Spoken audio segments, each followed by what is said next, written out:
우리가 만 가지 은혜를 받았는데 받은 자로서 우리는 나눌 수 있어야 할 줄로 믿습니다.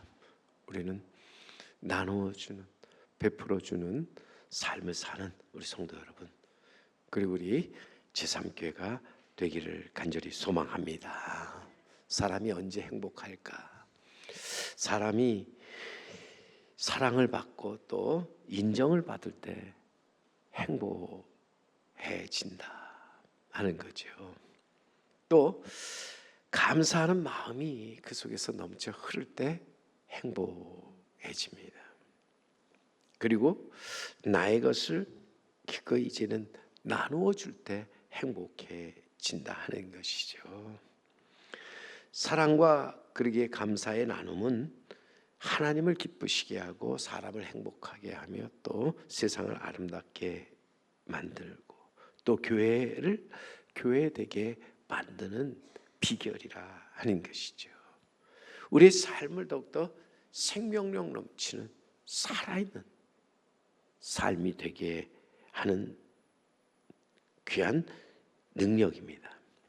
부부 심리 상담 센터의 대표고 또 우리 감사 강사로 잘 알려진 김남용 교수가 감사 나눔의 기적이라 하는 책을 썼습니다.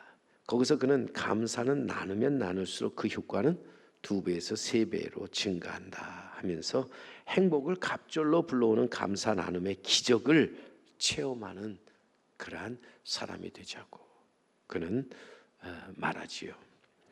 저자는 감사해야 할 대상에게 이제는 직접 감사를 표현하는 감사 나눔 운동을 시작하면서 구체적으로 가족과 지인 사이에는 물론 직장 동료들까지도 감사하는 마음을 이제는 나누도록 하였습니다. 이 운동의 결과 놀랍게도 이 운동에 참여한 사람 가정생활에 평화와 행복이 찾아왔고 직장생활에는 활기가 넘쳐나며 이직률이 확 줄어들게 됩니다. 결국 그는 감사는 나눌 때 행복과 또한 기적이 있음을 체험하고 그것으로 이제 이렇게 책을 출판하게 되었습니다. 누군가 나의 것을 이제는 나누어 줄 때, 특히 나의 사랑 감사를 나누어 줄 때 거기에 만족을 느끼고 거기서 행복을 느끼게 되는 것입니다. 오늘 그리스도인으로서 어떻게 살아가야 하는가 하는 것입니다. 우리는 하나님 말씀 안에서 진용 이 땅에서 정결하고 더러움이 없는 경건한 삶을 살도록 해야 한다 하는 것이죠. 살아있는 믿음을 가지고 나아가서 하나님을 기쁘시게 하는 삶을 살아가는 자가 되어야 한다 하는 것입니다. 결국 여러분 살아있는 믿음, 그것은 여러분 듣고 행함이 없는 믿음이 아니라 듣고 행하는 믿음, 살아있는 믿음이라는 거예요. 한편으로 여러분 우리가 받고도 주는 것이 없는 것은 우리에게 있어서 이것은 사한 믿음이 아니라 죽은 믿음과 같다. 참된 경건이 아니라 이것은 헛된 경건이라고 하는 거예요. 결국 우리가 하나님 앞에 기도하고 하나님 앞에 부르짖는 것은 우리가 하나님께로부터 신령한 것을 받고자 함입니다. 그러나 그것을 받고 우리가 나누어 주지 않는다면 우리의 기도, 그것은 진정한 참된 기도가 아니라 하는 것이죠. 그런 점에서 여러분 우리는 이 땅에 살면서 이 시대를 본받지 말고 나아가서 하나님의 뜻을 분별해서 살아가는 자가 되어야 할 줄로 믿습니다. 우리가 살고 있는 시대 한마디로 이기주의가 팽배한 시대죠. 언제나 자신의 삶의 우선순위에 두면서 자신의 기분에 따라 윤리나 도덕 그 다음에 예의 정도를 무시하고 또 그것을 그냥 지나쳐버리며 살아갑니다. 이런 가운데 정상적인 인간관계가 점점 파괴되고 인간의 존엄성, 도덕성 그리고 윤리의식이 점점 약해져 가고 있죠. 극단적 이기주의는 타인에 대한 배려나 공감하는 삶의 태도보다는 나 혼자 잘 되면 된다, 나만 잘 살면 된다는 그러한 이제는 자기 중심주의를 낳게 됩니다. 오늘 이러한 극단 이기주의가 물질 만능주의와 함께 어우러지면서 요즘 사람들 조금이라도 자신에게 어떤 물질적인 해가 되거나 손해가 되면 그 무엇을 하려고 하지 않지요. 혼자 먹기도 살기 힘든 세상에 내가 누구를 도와주고 내가 무엇을 나눠준단 말인가. 오늘 과연 이러한 시대에 우리가 그리스도인으로서 어떻게 살아야 하는가. 남들이 다 그렇게 사니까 우리도 그렇게 살아가야 하지 않느냐. 그러나 여러분, 우리는 물질 만능주의나 극단적 이기주의에서 벗어나서 가족, 이웃, 나아가 자연에 대한 소중한 사랑과 감사와 배려의 마음을 가지고 살아가면서 하나님이 기뻐하시는 새 역사를 우리 이 땅에 이루어 나아가야 한다는 것이죠. 이것이 하나님이 우리를 택하여 부르신 뜻이라는 거예요. 우리는 이 하나님의 거룩한 뜻을 분별해서 이 뜻에 응답하는 삶을 살아가는 자가 되어야 할 줄로 믿습니다. 보세요. 타락한 인간의 특성, 자기만을 위해서 살고 자기만의 행복을 위해서 살아갑니다. 물질과 성공이 행복의 열쇠라고 생각하면서 그것을 얻기 위해서 이제는 모든 것을 거기에 쏟아 부으면서 거기에 이제는 빠져 살아가지요. 하지만 물질과 성공이 결코 행복을 가져다주는 만능 열쇠가 아니라는 거예요. 여러분 살면서 우리에게 중요한 것이 바로 인간다운 마음, 따뜻한 마음이고요, 온전한 믿음으로서 우리가 돈과 물질로서 어떤 물건을 살 수 있을지 모르지만 결코 그것으로 우리는 따뜻한 마음과 믿음을 살 수 없음을 알아야 한다는 거예요. 여러분, 성공보다 더 귀한 것이 우리에게는 사랑과 감사로서 우리는 우리 안에 이 사랑과 감사하는 마음, 그리고 사랑과 감사하는 믿음이 우리에게 있어야 한다 하는 것입니다.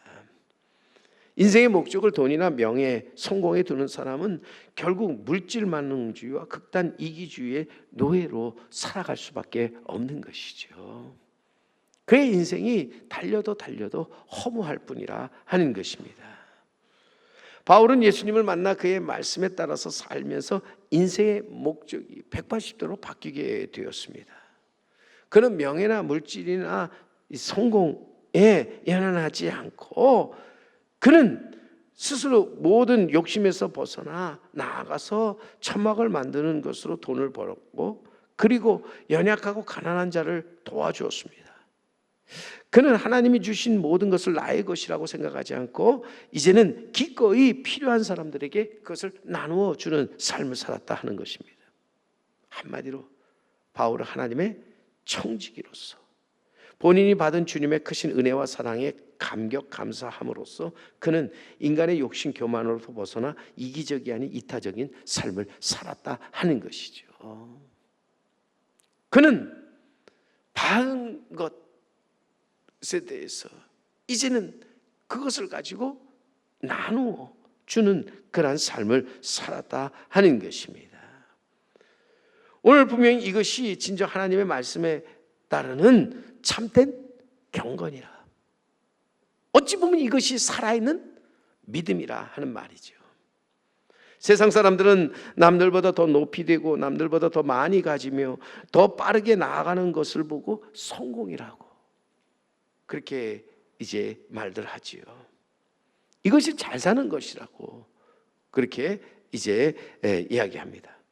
하지만 여러분, 하나님이 그의 말씀으로 우리에게 가르쳐준 행복의 기준을 보면은 참된 경건 속에서 살아가는 것, 살아있는 믿음을 가지고 나아가서 이 땅에서 사랑과 감사의 마음으로 이제는 모든 것을 우리가 이루어가는 것이 진정한 우리 안의 행복이라 그렇게 말씀해 줍니다.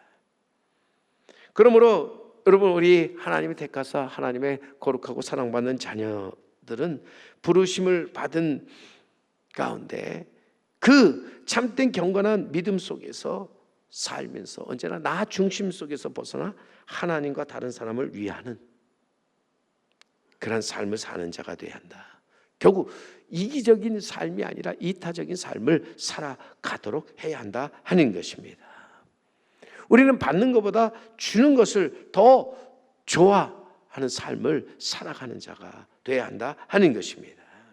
오늘 본문 말씀의 그 배경을 여러분 살펴보면은 바울은 3차 전도 여행 된 막바지에 예루살렘을 향해서 이제 올라가는데 밀레도에서 에베소로 사람을 보내어 교회 장로들을 청하여 오게 합니다. 에베소에 들릴 시간이 없어서 그는 에베소의 모든 장로들을 불러서 이제는 에베소 교회를 책임지고 돌봐야 할 장로들에게 마지막 부탁을 하는데 주님이 자기 피로 세우신 교회를 그들에게 부탁하면서 저들에게 말하는 내용이죠. 바울은 그들에게 말합니다. 오늘 32절 말씀, 본문 32절에 지금 내가 여러분을 주와 및 그 은혜의 말씀에 부탁하노니 그 말씀이 여러분을 능히 든든히 세우사 거룩하게 하심을 입은 모든 자 가운데 기업이 있게 하시리라. 주님은 주님의 말씀에 의지해서 부탁을 하고 있는데 그가 간절히 부탁하는 것, 자신이 이제 에베소 교회를 떠나 다시는 이제는 못 본다 할 때 교회를 어지럽히고 분열시키는 그러한 거짓 선지자들을 조심하며 저들을 경계해야 한다. 진정 교회 지도자들이 깨어있지 않으면 양들은 길을 잃고 진리에서 벗어나 끊임없이 방황하기 때문에 말씀이 저를 부탁하면서 그 말씀에 든든히 서기를 간절히 부탁하는 것이죠. 여러분 표준 세번역에 보면 그러게 우리가 이 말씀을 좀 더 쉽게 우리가 접할 수가 있는데 본문의 말씀을 표준 세번역에 보면 이렇게 말합니다. 나는 이제 하나님과 그의 은혜로운 말씀에 여러분을 맡깁니다. 하나님의 말씀은 여러분을 든든히 세울 수 있고 여러분으로 하여금 유업을 차지하게 할 수 있습니다. 성도와 교회는 사람의 말이 아닌 하나님의 말씀에 모든 것을 맡기고 나아갈 때 거기서 튼튼하게 세워진다. 어떤 유혹에도 흔들리지 않고 무너지지 않는다. 나아가 장차 하늘의 유업을 차지하게 될 것이다 하는 것입니다. 그렇게 바울은 에베소 장로들에게 하나님과 하나님의 은혜의 말씀에 의지하여 교회를 더욱더 든든하게 세울 것을 부탁하고 있지요. 여러분, 저들이 아무리 교회 지도자라 할지라도 사람이기에 세상의 유혹과 시험에 무관하다 할 수 없지 않습니까? 저들이 하나님 말씀 앞에 바로 서지 않을 때 거짓 선지자들의 그 가르침과 유혹에 흔들릴 수 있다는 거예요. 넘어질 수 있다는 거예요. 그러기에 교회에 있어서 교회의 지도자들, 교회 중직자들은 더 말씀 위에 서서 살아가도록 해야 한다 하는 것입니다. 교회를 교회되게 하는 것, 교회를 든든히 세워가는 것, 여러분 사람에게 있는 것이 아닙니다. 하나님과 그분의 말씀에 있다 하는 것입니다. 하나님이 함께 하시고 그분의 은혜의 말씀이 살아 역사할 때에 교회는 살아있는 교회로서 든든히 서갈 뿐만 아니라 나아가서 장차 하늘의 유업을 차지하게 되는 것입니다. 그러기에 여러분 늘 좋은 교회는 어떤 교회입니까? 좋은 교회라고 했습니까? 집에서 가까운 교회가 아니라 하나님 말씀에 가까운 교회, 성령에 가까운 교회, 화려하고 멋진 교회가 아니라 하나님의 말씀이 살아있는 교회, 사람이 많은 교회가 아니라 사랑이 넘쳐나는 교회, 원망과 불평이 가득한 교회가 아니라 감사가 넘쳐나는 교회. 그래서 이 땅에 살면서 참된 믿음으로 땅의 유업이 아니라 하늘의 유업을 차지하는 교회, 그런 교회가 좋은 교회인 줄 믿습니다. 여러분, 그러한 교회가 또한 우리 제3교회인 줄 믿습니다. 오늘 우리는 이러한 교회를 세우고 나아가 정말 하늘의 유업을 얻기 위해서 하나님과 그분의 은혜의 말씀을 믿고 그 위에 서서 우리는 흔들리지 말아야 한다.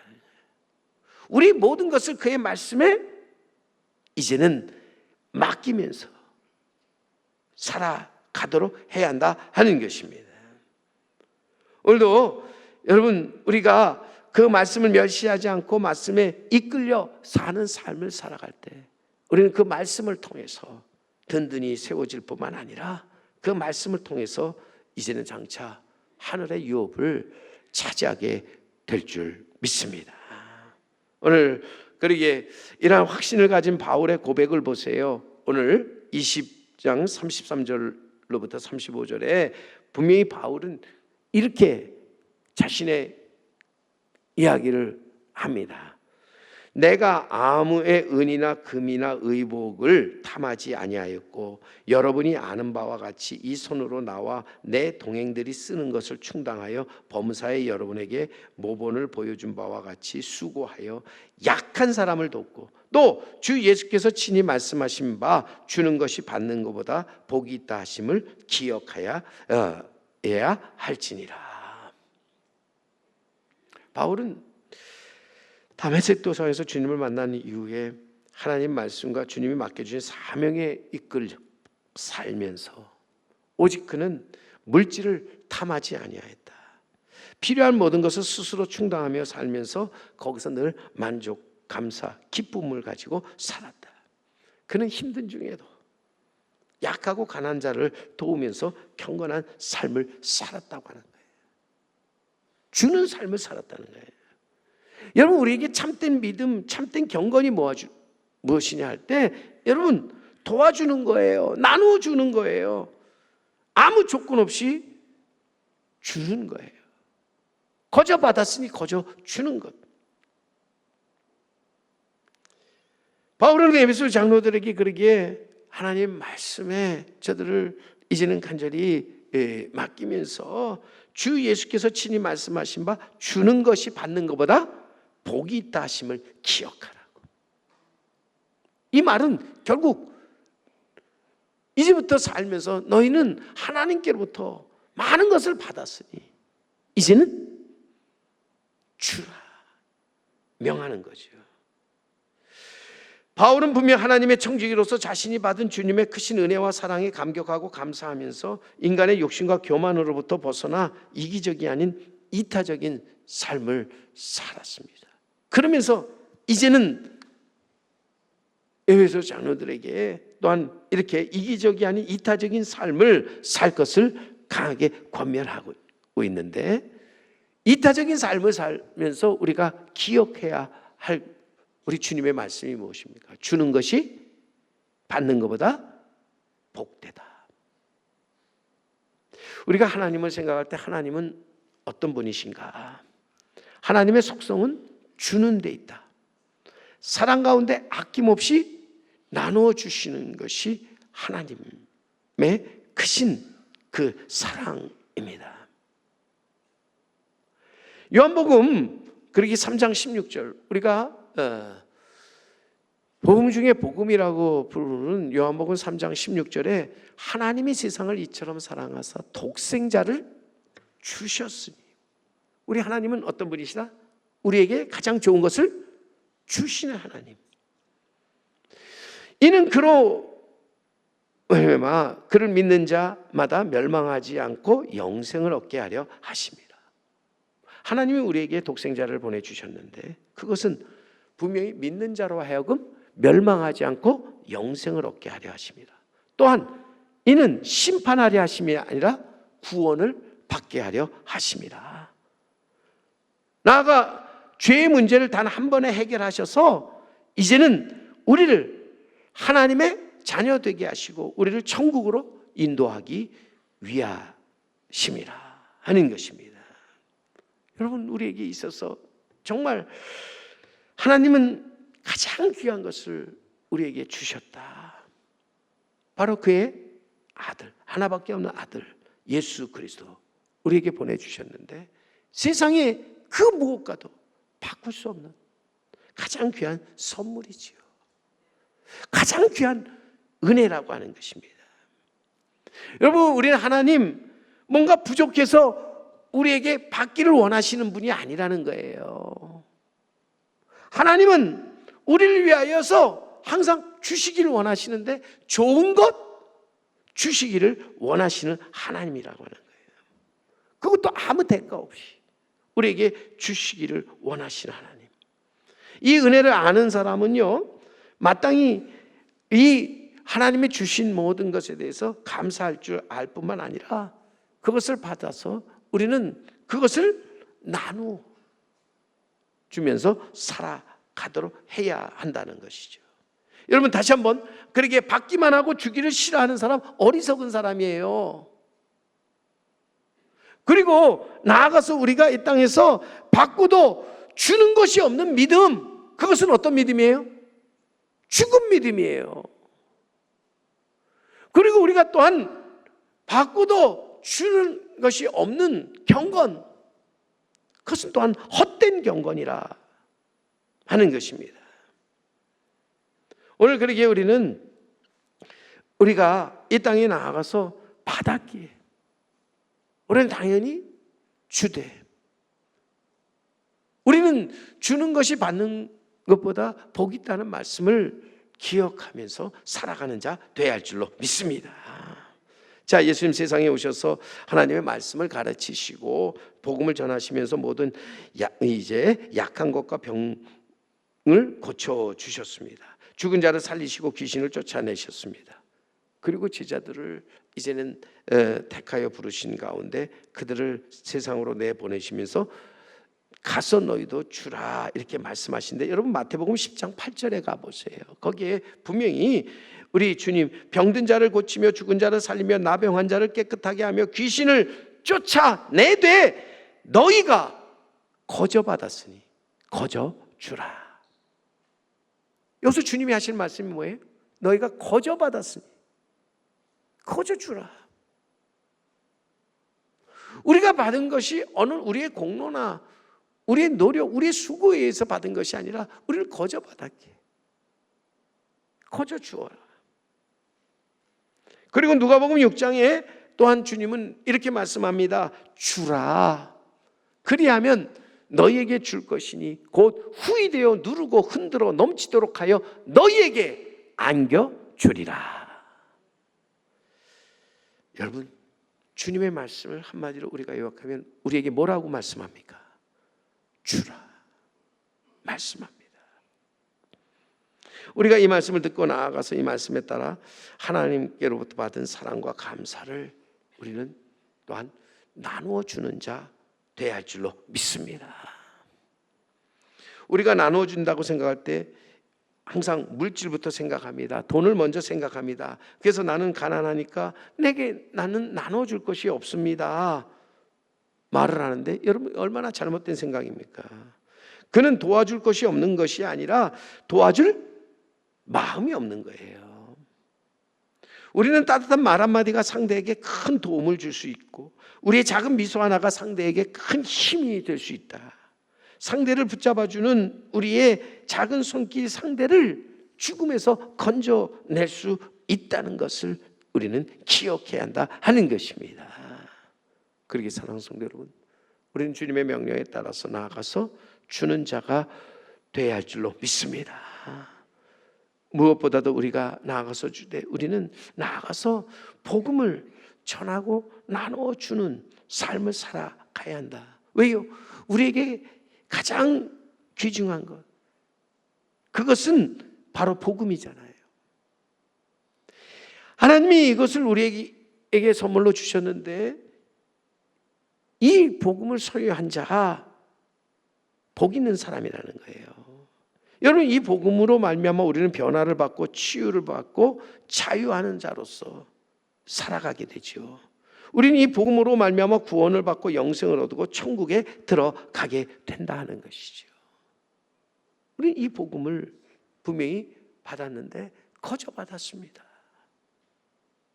그러기에 우리는 이것을 거저 나누어 주는 자가 되어야 한다 하는 것이요. 오늘 살면서 여러분 물질이 나누고 지식을 나누고 능력을 나누어 주는 것 매우 중요합니다. 우리가 가진 재능을 나누는 것 참 중요합니다. 하지만 여러분 우리가 그 무엇보다도 이 복음을 나누면서 그 안에서 우리 모두가 이제는 하나 되어서 물질과 지식 그리고 우리의 재능을 함께 나눌 때 거기서 우리는 하나님 기뻐하시는 공동체를 이루게 되는 줄 믿습니다. 거기서 우리는 진정 이 땅에 천국과 같은 가정, 천국과 같은 교회, 천국과 같은 그런 공동체를 이루어 나가게 되는 줄 믿습니다. 우리가 또한 복음을 나누어 주기 위해서 나의 가진 모든 것을 기꺼이 나누어 줄 때 하나님께서 분명히 그가 약속하신 그대로 보세요. 주라! 그리하면 너희에게 줄 것이니 곧 후히 되어 누르고 흔들어 넘치도록 하여 너희에게 안겨주리라. 하나님이 주신 것을 우리가 이제는 나아가서 나눠줄 때 장차 우리 하늘의 유업이 우리에게 주어질 것이고 우리는 장차 그 하늘의 유업을 차지하게 될 것입니다. 여러분 내가 가진 것을 나눠주면 손해보는 것 같지만 놀랍게도 하나님이 주신 것을 가지고 나누게 될 때 거기에 정말 우리 놀라운 일들이 펼쳐지게 된다는 거예요. 거기에 기쁨이 넘쳐나고 거기에 진정한 우리의 행복이 있고 거기에 진정한 우리의 기적이 일어나게 된다 하는 것입니다. 우리는 주는 것으로 인해서 더 풍성한 그리고 아름다운 삶을 살게 되는 것입니다. 오늘도 그러기에 우리는 복음을 이미 받은 자, 복음을 거저 받은 자로서 하나님의 크신 은혜와 사랑 안에 감사하면서 나아가 그 사랑, 그 감사의 나눔으로 말미암아 마땅히 우리는 복음을 전하고 나누어 주는 자가 되어야 할 줄로 믿습니다. 오늘 주신 말씀 우리는 다시 한번 가슴에 새기고 기억하는 자가 되기를 바랍니다. 받는 자보다 주는 자가 더 복이 있다 하신 우리 주님의 말씀, 그리고 너희는 거저 받았으니 거저 주라. 그리하면 너희는 더욱 풍성하여져서 이제는 하나님이 행하시는 놀라운 일을 보게 될 것이다. 너희에게 하늘의 그 유업이 이제는 너희에게 안겨지리라. 오늘도 우리는 복음의 사람으로서 이 복음을 나눠줌으로써 하나님을 기쁘시게, 사람을 행복하게, 세상을 아름답게 만들어 나아가면서 삶을 더 풍성하고 또 삶을 더 이제는 하나님 보시기에 복된 삶으로 만들어가는 우리 성도 여러분 그리고 제3교회가 되기를 주님의 이름으로 간절히 축원합니다.